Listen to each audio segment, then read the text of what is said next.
next up, we've got Matt Mabry, who asks, did you know that the Hulkster was going to be a big-time star when you first wrestled him?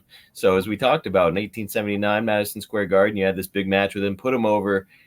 He said that he owed you a big favor. In that moment, Ted, when you're first introduced to Terry, are you like, this guy is going to be a major star?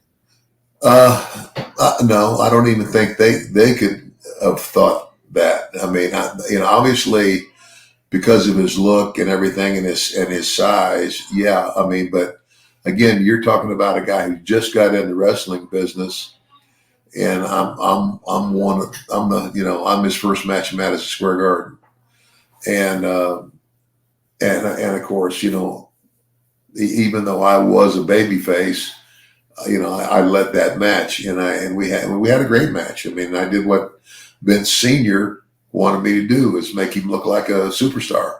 Mm-hmm. And to the Hulkster's credit, and I think I've told that story, where after it was over, he thanked me, and he said, "I owe you one."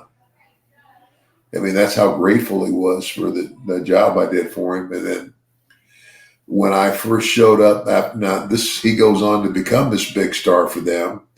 But I mean, I think he left New York and went to Minneapolis and a couple places, and then came back. I'm not sure about all the travel, but I know that when I went back to New York in '87, he was Hulk Hogan and he was the big star. And I remember the first night that we were in the dressing room together, when I went back in '87, he walked up, shook my hand, and said, "It's payback time."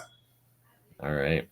He never forgot. And so then, we went on during, like those first couple of years in there, singles matches, a lot of tag matches, me and Andre against him and Savage, and him and somebody or whoever. And just good. I mean, he man of his word. Yep. And a good guy. I mean, I don't hear too many negative stories or things about Hulk Hogan. Most everybody that I know and I talk to say he's a pretty good guy. Yeah, a lot of people nowadays like to pile on Hulk because of some of the things he said in the past, which are inexcusable. But the fact remains that Hulk Hogan still remains like a big icon in the sport, and a guy that you had good experiences around. Ted, as you were laying that whole thing out, it made me wonder.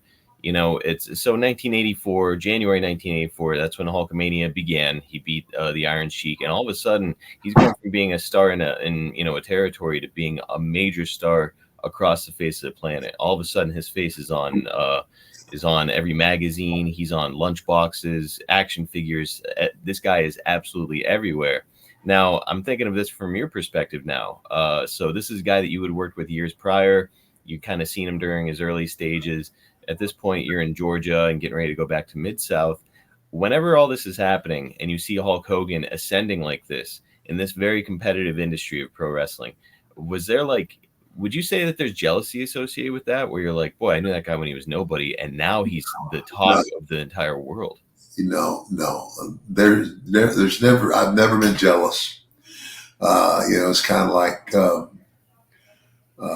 sometimes I've said that about, like, gosh, like the push I got when I went in there in '87 was huge, and said, I wonder if, it's going to make anybody, make the boys envious or what have you, and I like most of the guys was like, you know what, if I got that opportunity, I'd be happy as a pig in poop. Mm-hmm. And I did get that opportunity. But if you're one, I didn't get the Hulk Hogan. I didn't get that shot. I didn't get the big belt and, the big baby face star. That wasn't me. But I got pretty close. Absolutely, amazing run. They're still making Ted DiBiase action figures, so certainly nothing to shake a stick at with your career. It's been incredible. Yeah, it's just I don't know, and that proves to me that you're a really good guy, Ted, because it's like I think a lot of people, again in this very competitive industry, they see somebody like Hulk Hogan on this crazy ascent and be like, come on, that could have been me, should have been me, stuff like that. So good for you for keeping it all in perspective, man. See, the thing about Hulk becomes this big star, but and I guess you got to have a guarded attitude to a degree. You're not sure who's sometimes you're not sure who's your friend, who's tried to stab you in the back, but Hmm. I don't care. That's any business.